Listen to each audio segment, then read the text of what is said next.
Hey, everybody, welcome to another episode of the Killing Me Smalls podcast. I'm your host, Mike Small. You can follow me on Twitter at Real Mike Small or subscribe to the Painted Lines on YouTube. You can see this podcast and so many others. And we are Sixered up right now with all kinds of Sixer stuff. So we take a break with basketball where I am a fan, a big fan. Let me just tell you how I start my morning. Every morning, about 7 a.m., I make my coffee. I come into my office, turn on my TV, and I'm watching Kay Adams and Peter Schrager and Nate Burleson and Kyle Brandt in Good Morning Football. And I am so excited that one of them right here, Peter Schrager, is joining us on the Killing Me Smalls podcast. Peter grew up about 10 minutes from me, which is actually seriously cool. But you know Peter from Good Morning Football. You know him from my new favorite podcast, which is The Flying Coach, which he does with Sean McVay. We'll talk about that. He's written 2 books, including a book that I read about Victor Cruz, and we'll hear about that. But it's really, really cool to have you on the show, Peter. Thank you so much for joining. No, thanks so much. I grew up in central New Jersey, Freehold, New Jersey. I went to Freehold Township High School. And to hear that you are also a Central Jersey guy, and I did not know that. We've been emailing, and I'm familiar with your work, but I did not know that. So there's certain kinship here, and I'm glad I could be on the show, especially for those Central Jersey folks who are out there listening. I will take you to the Metropolitan Cafe for a beer the next time you come into Freehold. Downtown Freehold. Let's go. I love the Metropolitan Cafe. As a matter of fact, I'm taking my mother there for her Mother's Day gift. So anything that's like a semi-formal event, whether it be an anniversary, whether it be Mother's Day, whether it be you're trying to impress a new date, that is like the spot in New Jersey and in Freehold. So you nailed it, dude. You're good. We are good. And you did spend many years at the Jackson roller rink where I used to have all my kids' birthday parties, because you could have like 500 kids for $200, and you're a hero getting to invite the whole school. So it was great. I didn't know the economics of the Jackson roller rink. I just know that I think I had my first kiss, my first holding hands with a female, and my first date skate probably at the Jackson roller rink. But I also was a fan of the Jackson bowling alley. So if you're not in the Central Jersey region and you're listening to this podcast and looking for football news, you might have to wait, because we could talk Central Jersey for about 2 hours, and I'd probably be delighted to do so. Well, now that everybody checked out, we probably should get into some stuff. So Good Morning Football is such a great show. And I think what makes it a great show is I don't know any of the 4 of you, but I feel like you're my friends because I watch it every day. And the way that you, listen, whether you're talking about Tim Tebow for the 85th time, I'm not bored by it, which shocks me. What is the vibe when you guys get together and talk about what we're going to do? Is it that? Is it like, let's just have a good time and talk about stuff that people would want to talk to us about? Well, the show is 4 hosts, but it really is also 4 hosts and about 10 producers. And we're on constant text and email chain. And it's, what should we talk about? What angle should we take? And I think the key to it is we're all in. Like, we all know the dedication. You can't be half in when you do a daily show for 3 hours, 5 days a week. So we all know that the other one's going to bring it. And we always are trying to either impress the other ones with our knowledge and our takes, or make the other 3 hosts laugh and have a good time. A lot of the stuff on TV with sports is combative. It's ugly. It's, let's tear down these athletes. Let's tear down these coaches. Let's call them to be fired. We walk that line where we're critical when we have to be, but for the most part, we know we're a morning show, and let's wake up with a smile. I think our show brings joy, and it's smart. It's clever. It's not easy, low-hanging fruit. So the Tebow topic is a good example. Like, we got to do 5 days of Tebow, and we, of course, roll our eyes and we do it, but then it's, let's have a good conversation. What's going to make this show's conversation on Tebow different than the 10 others that are doing it right now? And more than just rolling our eyes and being sarcastic, what can we add? And if we're going to be sarcastic, what's the next level of the sarcasm where it's like, okay, that was funny. It's not just obvious. So I think the key to it is we're now 5 years in, we're all in, we're invested in each other and each other's success. But most importantly, we're trying to make the viewer stick around for a little while. And like you said, if we could come across as friends and as warm faces and comfort food, that's all the better. There's so many shows you watch, and, we are all conditioned to wonder what it's like in real life versus what the script says, because so many shows are scripted and you're like, yeah, I could tell those two don't like each other. And it just seems like you all like each other. Am I right? Or you're probably not going to tell me if I'm not, but it just seems like you all have a pretty good relationship. No, I actually hate Kyle Brandt. No, we all like each other. But truthfully, how could you hate Kay Adams though? Be honest. Can't. She's Truth the is coolest. this: we're all too invested in each other's not success, but like the success of the show. If it was ugly on air, like no one who.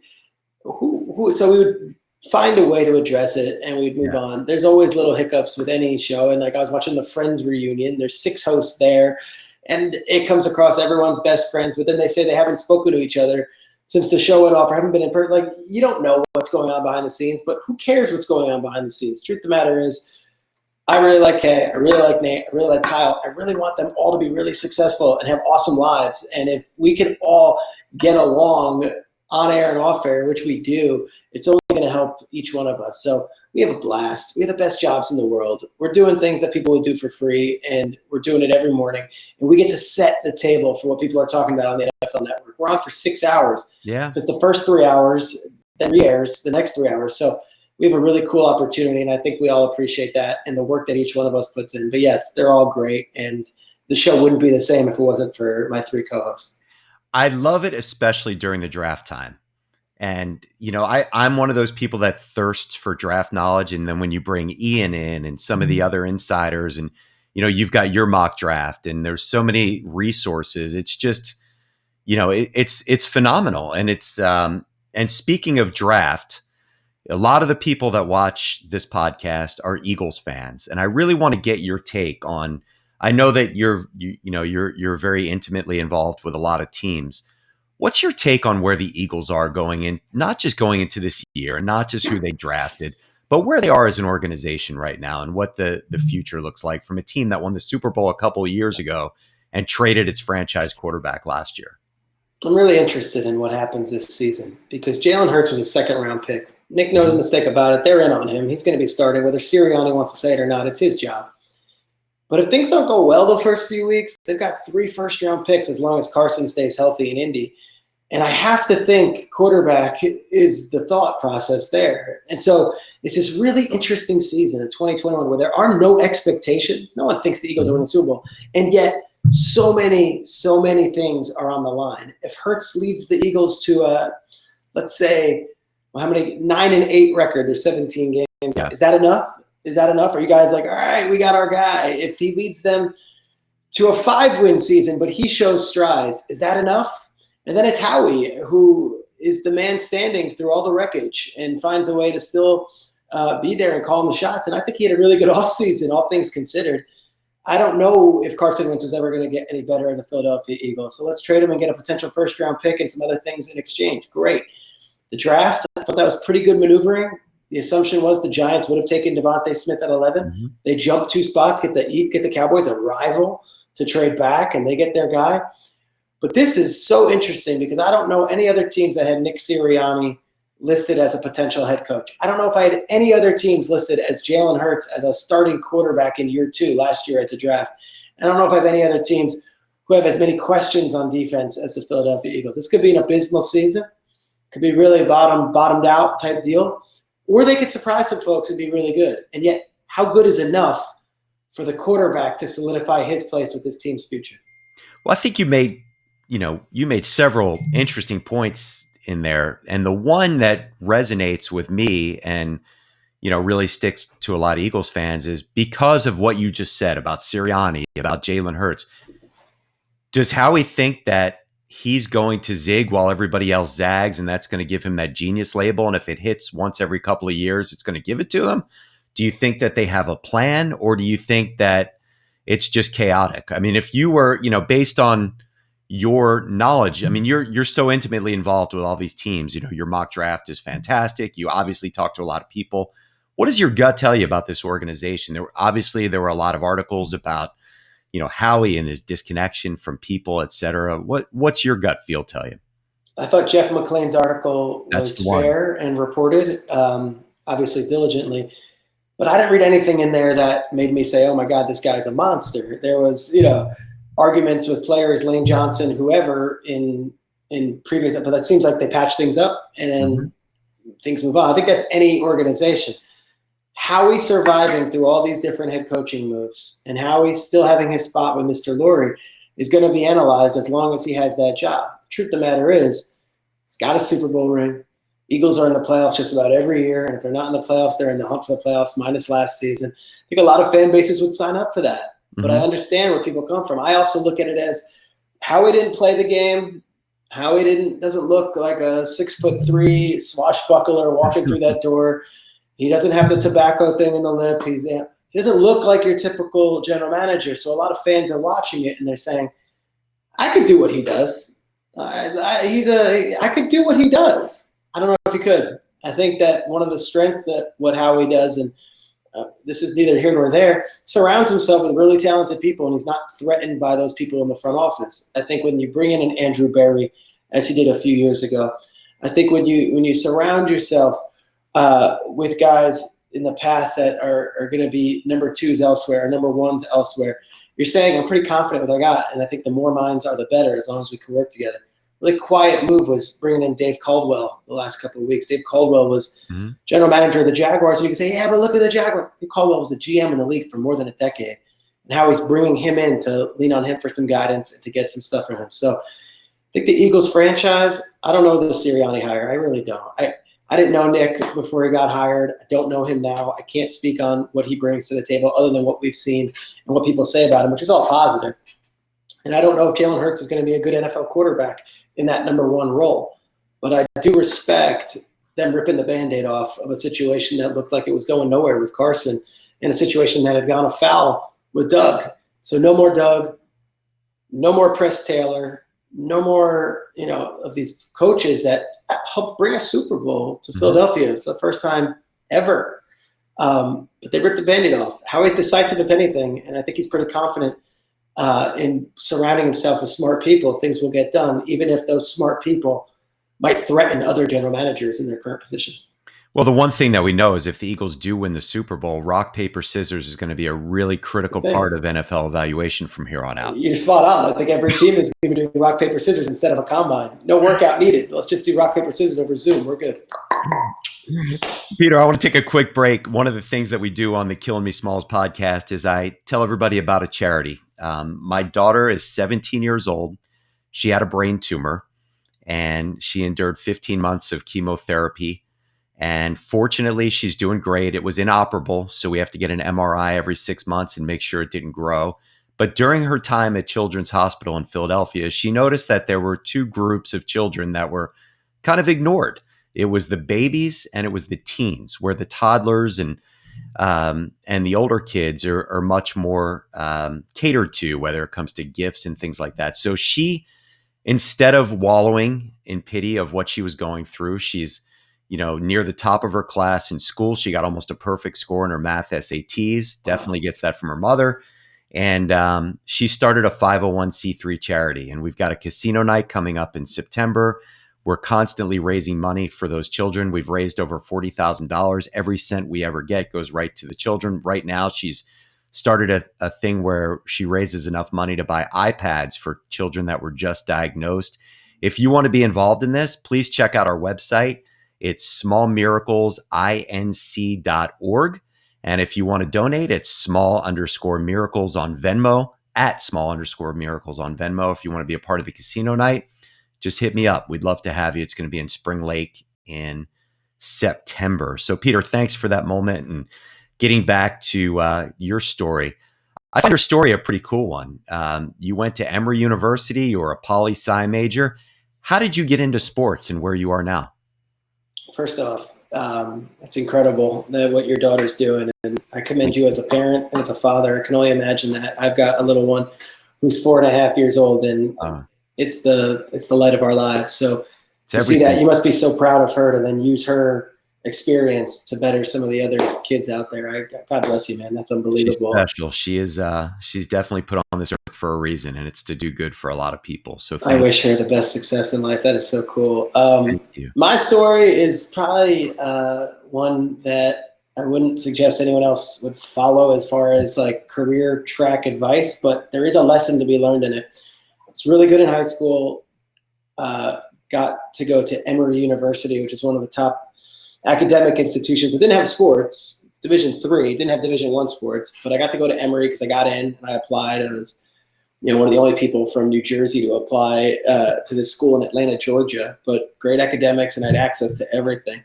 Graduated with a poli-sci degree, and just assumed I was going to be a lawyer. Took the LSATs. Had no interest in law. Really didn't want to do it, but just I figured I went to this college that cost my parents a ton of money, and what do I have to do? I got to go to law school and be a lawyer and make them happy and just whatever. That's what's going to be. As a father of kids in college, I think that's very thoughtful. Yeah, I'm sure you do, as you're paying tuition. Yeah, come back saying I'm an art history major and I want to be a curator at I get it. Truth is, I didn't do great on the LSATs. I wasn't going to get into a top school, and I didn't want to be a lawyer. So I was like, I'm going to do what I really love, and it was what I did in college. And I was going to write about sports. I had no real reality of anyone looking like me or with my background with no sports journalism or no connections to ever get on TV down the road. I just wanted to write about sports. I loved it. I used to read Peter King, and I used to read Sports Illustrated cover to cover and Bill Simmons on the internet. And I was like, I love doing it. I did it in college very successfully for a college newspaper. I had a book of, not book, but like a binder full of all my articles. And I sent it to everybody. And fortunately enough, ESPN gave me a shot to write freelance for them. I did that for a while. And then the money doesn't come when you're writing freelance. And I was still living at home with my parents in Freehold, New Jersey. And I was then like, I got to get a full-time job. I worked multiple full-time jobs while on the side, always writing freelance. A couple of things went my way where I had a couple of big breakthrough articles. But the truth was I just hustled. I wrote at every publication I could write for. I wrote for free. I wrote for every website. I emailed the top editors at the New York Times all the way down to the lowest editors at the penny saver that you get in the supermarket. I literally would write for anyone, and hopefully you'd pay me. If not, that's all good. Made enough connections where I got to get a bigger name, get to some more reputable websites. ESPN didn't work out full-time, but foxsports.com did. And then long story short, as I'm working a full-time job, covering the New York Giants in a freelance basis for foxsports.com, and they go on this great Super Bowl run, and Victor Cruz and I connect, not in a personal way, but just I'm a guy in the locker room, and he had this incredible breakthrough story. He was a New Jersey guy, wins a Super Bowl, and he gets offered a huge book deal and needs to pick a writer. And so they brought in all the Giants beat reporters at the time who are all awesome at what they do and all could have written a great book with Victor Cruz. But he knew he was going to have to spend the next 3 months of his life spending every day with this person. So he chose me, who I think I had just turned 30. Victor was 24, and I had this full-time job. I quit the full-time job to go cherish and savor and make the most out of this opportunity and just devote all my time to this Victor Cruz book. We write the book. We put it together that off season. It comes out in June. It becomes a New York Times bestseller. And I finally had that big breakthrough where, okay, here is a book that I did. I wrote a bestseller with somebody who's an NFL superstar. I would like to, have a bigger role at the site. I would like to have a bigger role. And then Fox Sports 1 launches their television network a few years later. I get an audition there. I do okay. I get some spots, some repetition, some experience. Long story short, 2016 rolls around. They're looking for a morning show on NFL Network. And because of the 15 years of chopping wood and doing anything and being willing to have these life experiences, which were failures and wins and success and loss, and I got to go back to a full-time job working in PR again, I was ready for the moment. And it was Good Morning Football, and they came after me. They said, we like your attitude. We like that you don't just spit out inside information without having some personality to it. You can tell a story, and it looks like you're a real person. You're not just tweeting about transactions. So I got the opportunity of a lifetime, and I haven't looked back. So Good Morning Football launched, and a lot of great things have happened since then. But yeah, I wouldn't say this story for so many reasons. How many people were in your ear saying, give it up, kid, get a full-time job, go, sell advertising, go, be a teacher. A ton. And no one would say it to me directly, but I'll tell you, when you've got friends at Emory who, again, good academic school, making six figures, right? They're working at Goldman Sachs at 23, and they're at Lehman Brothers at 24, and they're able to go on vacations and trips that I can't because I can't afford it. You start wondering, all right, I've got this good academic background. I know I'm smart. I know I can do it. Should I apply it to something else? So I did. I did public relations for a while for pharmaceutical companies, for hospitals, for different firms. And it was like, I'm going to apply my ability to write and communicate in some way so I can make some sort of income, but still not give up that dream. I will say this though, and I think judging just by the way our relationship has started, my parents never told me to give it up. And my now wife, who was my girlfriend, never told me to give it up. And so they were my biggest champions. And that's important, that the people close to you don't look at you as some delusional person who's obsessed with a dream that's never going to happen. Just even if they were humoring me, their support mattered a lot. And here I am doing exactly what I wanted to do 15, 16, 17 years ago. And I could say that my parents and my now wife never once had me questioning my career path. So that's important, I think, support. That's amazing. You've inspired me. I should go pitch for the Phillies. So I'm going to go. There you go. I'm not going to give that dream up. I have, one of the things that also came out of your story, which is a great one, is the value of relationships and building them. And, the relationship you built with Victor Cruz, even if it was peripheral, you obviously connected on some level.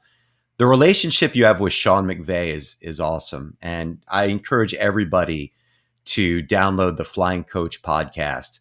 And the first 3 episodes have been so great. I really love this week's with Cliff Kingsbury.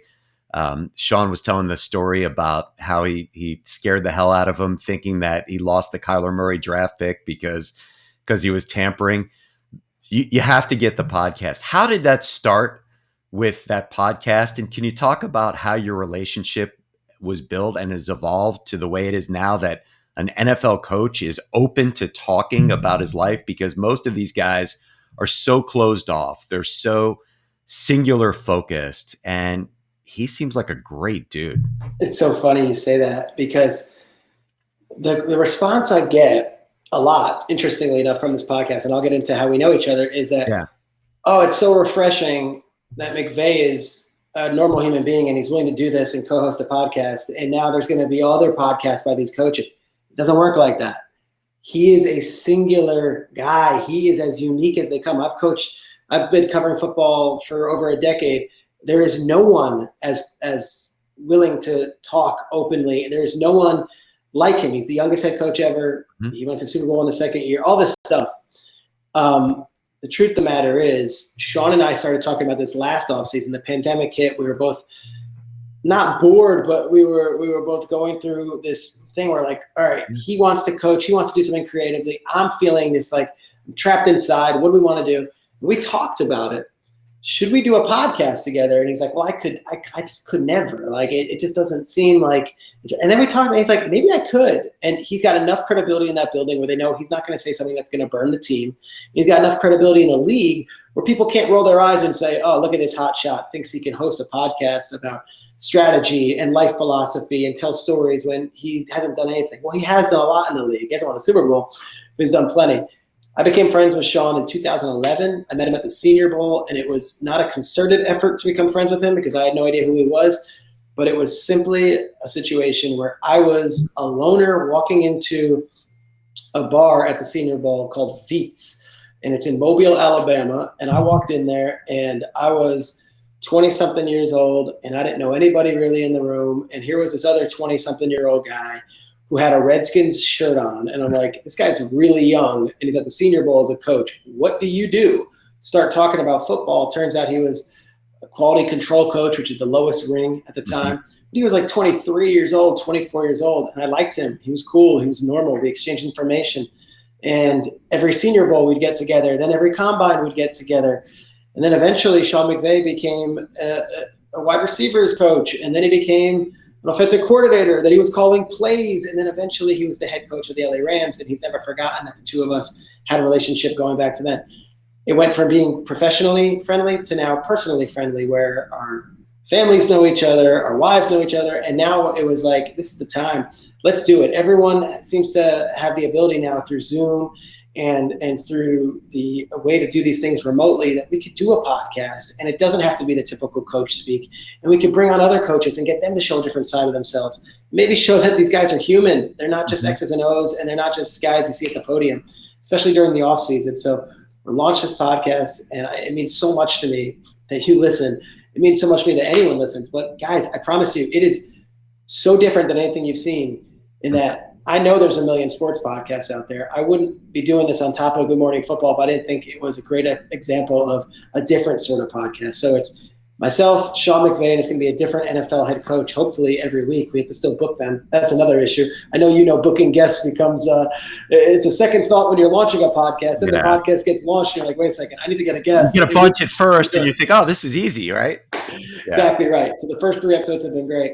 But my greatest joy is seeing Sean as a co-host and be a human being, and he's really talented at it, and he tells stories, and he gets the best out of these other coaches. So if you're listening to your podcast right now, I would please ask and see if you could subscribe to Flying Coach Season 2.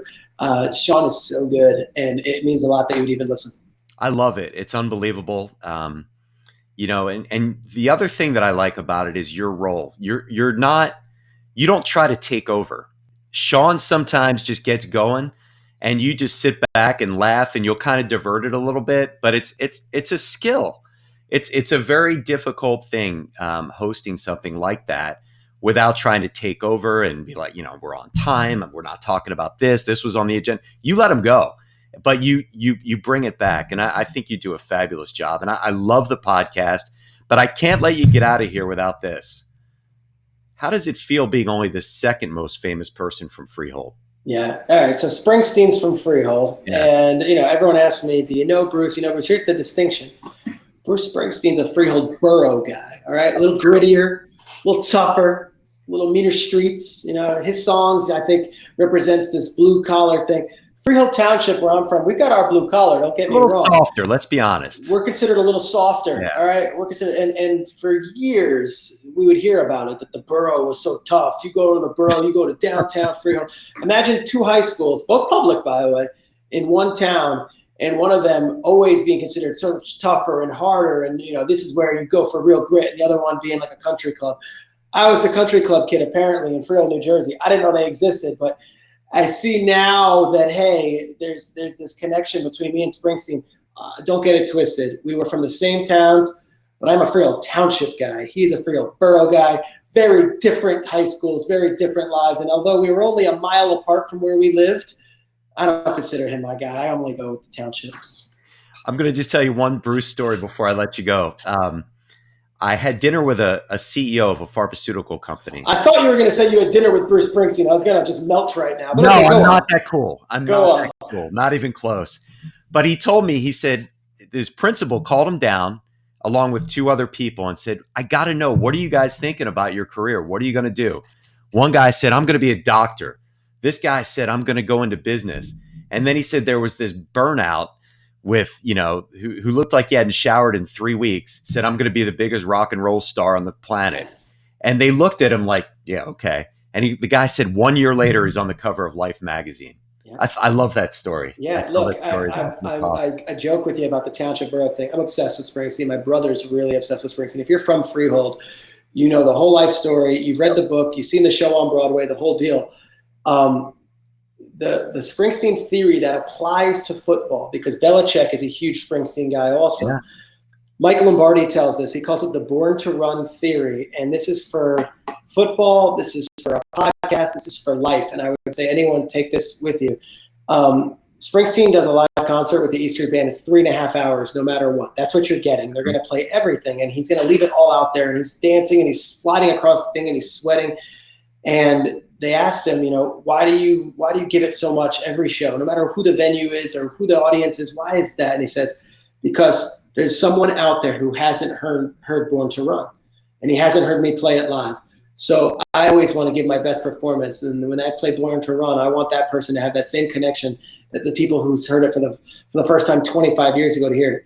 Belichick, Mike Lombardi used to work with Belichick. The Born to Run theory, even though it might not feel like this matters, or that this episode of Good Morning Football matters, or this 3rd and long doesn't matter, just realize someone is watching you, and it is the first time they are ever seeing you perform. So you better give it your all. That's the Born to Run theory, and I live by those words. That is Bruce Michael Jordan and Kobe Bryant both quoted that as theirs as well. Someone hasn't seen me play. Man, I could do 2 more hours of this, but sure could. You'll probably shoot me, so I'm going to probably have to let you go. But man, I can't thank you enough for being on the podcast. It was a lot of fun. It was great getting to know you. I hope we can get you back one day. Yeah, absolutely. And one more time, because I love it. What is your daughter's charity organization called? I want to plug it Thank and I you. want to do it where I can. It's called Small Miracles, and the website is smallmiraclesinc.org, and Venmo is at Small Miracles. Perfect. I love it, man. This was Small so cool. underscore miracles. I always forget that underscore. It was so cool. Hopefully I can use my platform to help that amazing cause and keep doing this, dude. I love it. You're great at this. Thank you. Thank you. I really appreciate it. Peter, thank you for joining. And guys, we've got a good one next week with Glenn Macnow from WIP. So Nice. I think you're going to enjoy that. We're going to get a beer at his Conchi Brewery and talk about his background, have him tell us his story, which is his famous thing. So thanks everybody for joining, and we'll see you next week.